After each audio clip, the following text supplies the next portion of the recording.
This is a reading from the Notebooks by Marie Valtorta, 1944, August the 8th.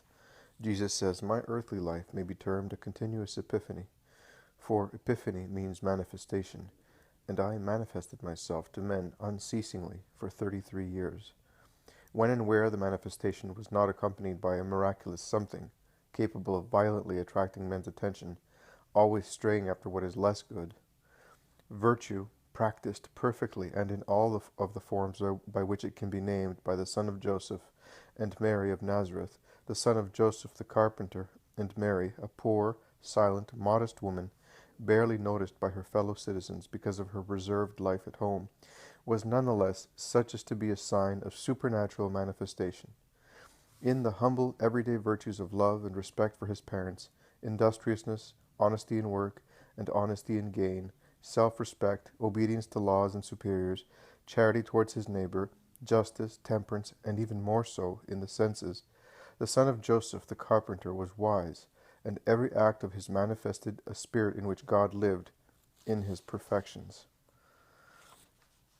But the world, and even the little world of Nazareth, never sees the manifestations of a virtue which, because it is of an everyday kind, and connected with daily events, goes humbly along its way, blossoming with thorns which become roses only if stepped upon, being wounded and dripping blood and tears, and proceeding faithfully in the virtues. Let us, then, leave aside this daily manifestation lasting 30 years of the one who grew and became fortified not only in his flesh, but in his higher part, and who, possessing by nature the fullness of wisdom and grace, out of love for men had placed human limits on these perfections, embodied in your indigence along with his spirit, and allowed them to grow accordingly to the rules connected with the ages of man, thereby progressing in a measured way, while growing in wisdom and grace, as the Son of Man before God, his Father, and before men, his children, and now brothers and sisters, through his incarnation.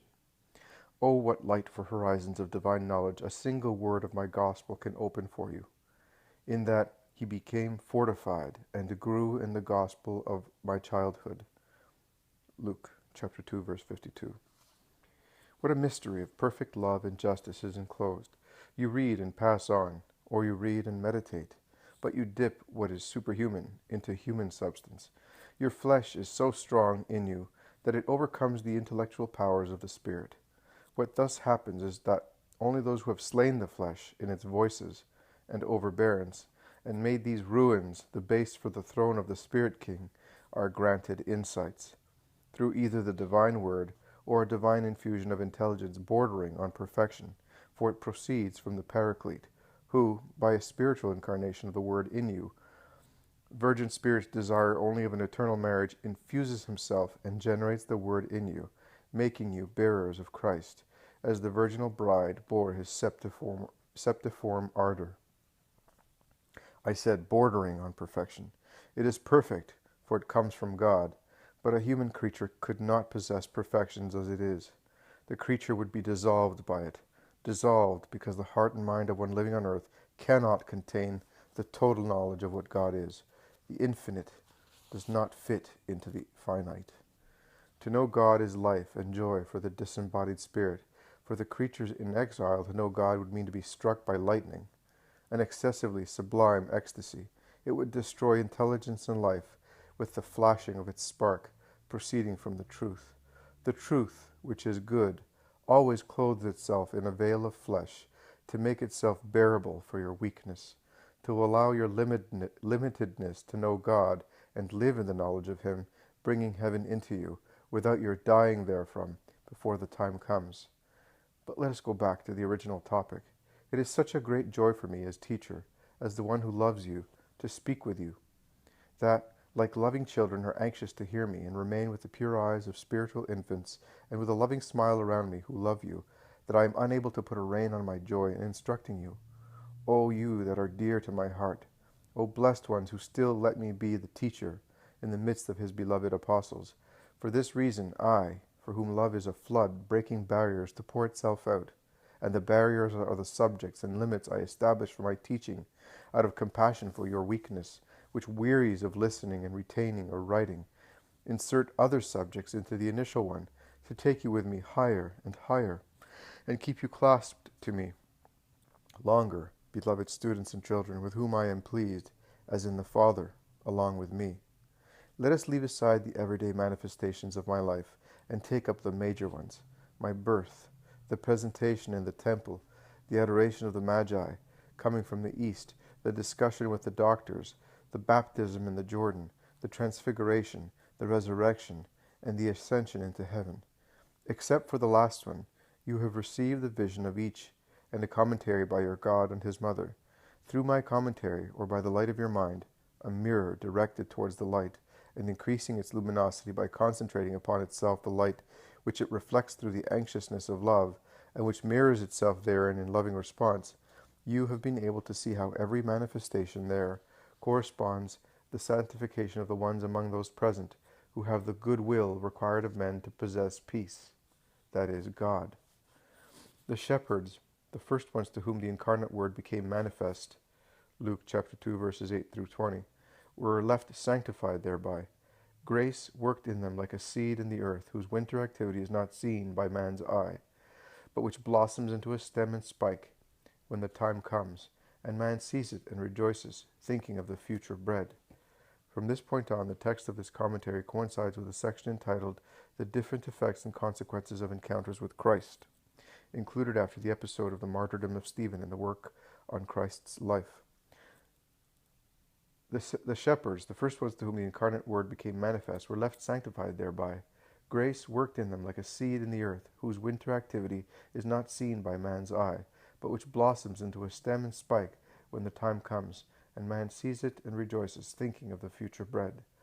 In the shepherds, grace thus worked during the 30 years of my concealment, and then blossomed into a holy spike when the time came in which the good separated from the wicked to follow the Son of God, who passed along the ways of the world, casting forth his loving cry, to rally together the sheep of the eternal flock, scattered and dispersed by Satan. You would have seen me then. You would have seen them if you had been present among the throngs following me. Even more, you would have seen them as my messengers, for with their simple, convinced narrations, they proclaimed the Christ, saying, "It is he. We recognize him." The lullabies of the angels descended upon his first wails. We were told that men of goodwill would have peace.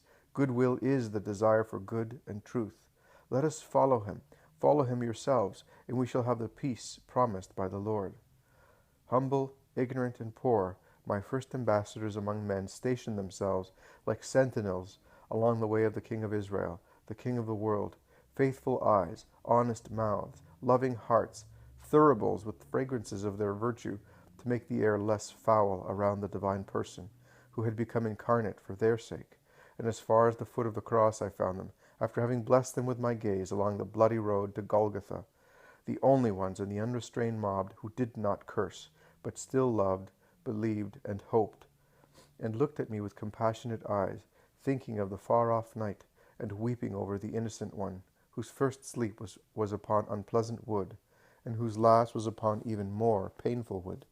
This was because my epiphany to them, upright souls, had sanctified them.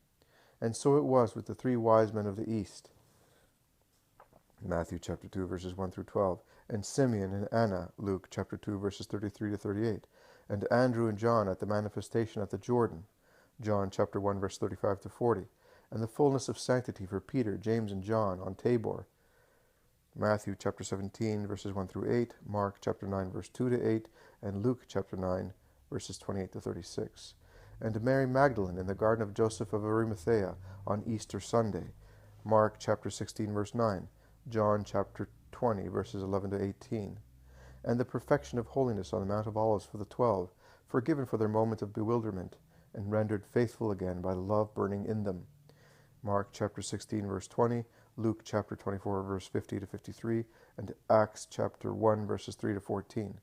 Gamaliel and Hillel, along with them, were neither simple like the shepherds, nor holy like Simeon, nor ascetic like the 3 wise men. In him and in his teacher and relative, it was the tangle of the pharisaical lianas that choked off the light, and the unfettered expansion of the plant of faith. But in their being Pharisees, there was purity of intention.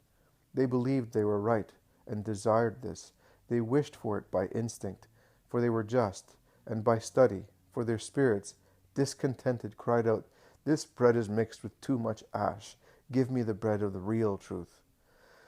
Not strong to the point of having the courage to break these lianas, humanity still held him excessively as its slave, and along with it considerations of human esteem, personal danger, and the well-being of the family.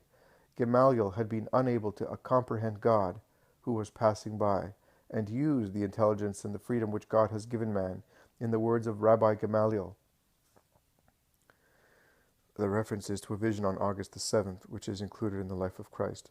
For this recognition and this shift in thought, whereby he would have changed from a doctor of error, for man had corrupted truth, turning it into error for their gain, into a disciple of the truth.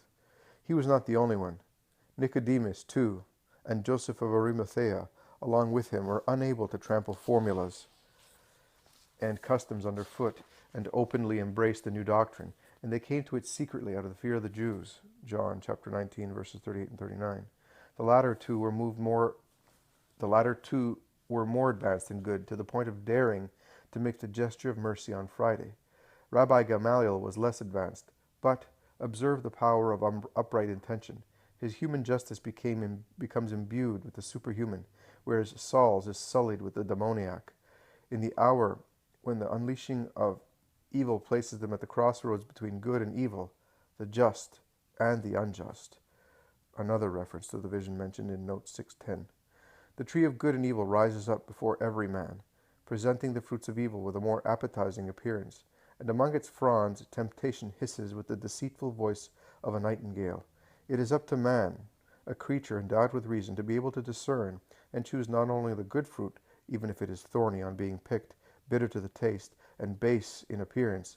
The metamorphosis into softness, sweetness, and beauty occurs when the spirit has chosen and nourished itself on this holy bitterness.